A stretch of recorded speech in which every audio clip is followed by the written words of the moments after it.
So, das zweite Stück heißt Tauntbean. Das ist Camper Utspruch. Tauntbean, nicht Tauntbean. Ne? Tauntbean und Sound und so jetzt. Petre Hendrik haut Tauntbean. Er lebt alle paar Tage mit der Dickbocke rum und muss ab und zu in de Chlore trinken, dat er die Pien uithouden koos. An der Oven kwam aber Jan Klengere. Was ist mal mit dich los, Hendrik, fragte er.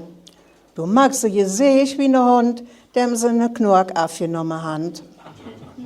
Ja, Jung, sagt Hendrik, ich han Tauntbean für de Baaste. Der Bocke taunt möge rot, der ist so stark, ich krieg ihn nicht los. Na, der denkt Doktor ja nicht, der ist mich zu dürr. Hendrik, sagt Jan, ich kann es dich nur wöhlen. Ich muss dich ins vertellen, wie es mich für Jahre mit die Tauntbean die Junge hau. Ich hau auch in den Bock Taunt, der war mich an Terje Gott weet wie. Ich hau all dran geschuggelt und gewiggelt, aber das Biers ging nicht gut. Meine Frau Katrin sagt, ich soll doch noch hinsprechen nach der Ting, Dr. Johann. Maar ich will der Kerl keine Daler in der Hals schmieden. In der Nacht hau der verdulde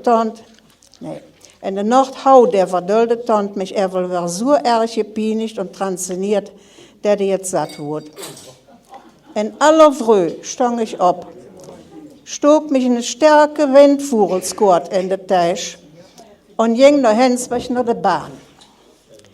Der erste Zug war Gott für das Abfahren.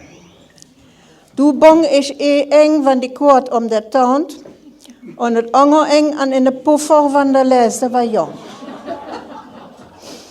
Ich hiel mich mit betze Arm an eine düchtige Boomwaas.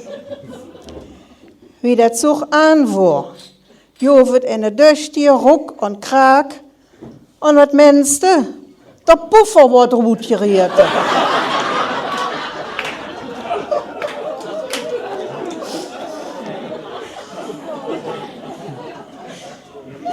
Da muss Hendrik mit bei all sin Tauntbean hartlich lachen. Jan, das soll mir ein Lier sein, sag er. Morgen jung ich noch der Doktor.